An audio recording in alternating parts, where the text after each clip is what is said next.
तो नमस्कार, मैं घनश्याम सैनी, सहायक आचार्य समाजशास्त्र। एमए समाजशास्त्र स्नातकोत्तर की प्रश्न पत्र औद्योगिक समाजशास्त्र के कुछ वीडियो पिछले दिनों आपने देखे। औद्योगिक समाजशास्त्र क्या है, अर्थ, प्रकृति, विशेषता, औद्योगिक विकास को प्रभावित करने वाले कारक और औद्योगिक समाजों में विकास के महत्वपूर्ण कारक क्या थे, उनके बारे में हमने चर्चा की। आज हम अगले टॉपिक कार्य की अवधारणा के बारे में चर्चा करेंगे। सबसे पहली बात, मानव समाज में कार्य का बड़ा महत्व है। सभी समाजों में अधिकांश व्यक्ति कार्य या श्रम में संलग्न पाए जाते हैं। विभिन्न मानवीय आवश्यकताओं की पूर्ति बिना कार्य के नहीं हो सकती। यह मानव जीवन के लिए सार्वभौमिक रूप से एक आवश्यक तत्व है। औद्योगिक समाजशास्त्र में कार्य के समाजशास्त्र का अध्ययन भी किया जाता है, अतः कार्य के अर्थ को समझना आवश्यक है। कार्य या श्रम समझने में सरल लगते हैं, लेकिन परिभाषित करना कठिन है। हेनरी अरवोन के अनुसार श्रम के रूप में कार्य थकान एवं परिश्रम उत्पन्न करने वाला मांसपेशीय प्रयास या स्वतः चेतन तथा जानबूझकर किया गया प्रयास है। पी गिस्बर्ट के अनुसार कार्य एक मानवीय सकर्मक क्रिया है जो अपने उद्देश्य के लिए होती है तथा जिस पर समाज उसके मानदंड और उद्देश्य के रूप में कार्य किया जाता है। ऑक्सफोर्ड शब्दकोश के अनुसार शक्ति का व्यय, मेहनत करना, किसी उद्देश्य के लिए किया गया प्रयास ही श्रम या कार्य है।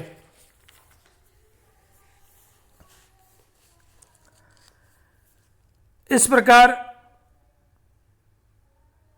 कार्य एक ऐसी क्रिया है जो निश्चित उद्देश्यों के लिए की जाती है। समाज की सुविधा एवं अधिकतम कल्याण के लिए समूह मिलकर प्रयास करता है। प्रयास की विभिन्न क्रियाओं को उनकी प्रकृति के आधार पर विभिन्न भागों में बांटा जाता है। एक विशिष्ट प्रकार की क्रियाओं को कार्य कहा जाता है। येल डॉलर कहते हैं, कार्य कर्तव्यों, दायित्वों और कृत्यों का संग्रह है जो किसी व्यक्ति को सुपुर्द किया जाता है। कार्य के निम्नलिखित मुख्य लक्षण भी होते हैं। एक, कार्य मानवीय आवश्यकताओं की पूर्ति के लिए आवश्यक है। दो, कार्य समाज का एक प्रमुख आधार है। कार्य की पूर्ति के लिए समूह बनते हैं और समाज की संरचना प्रभावित होती है।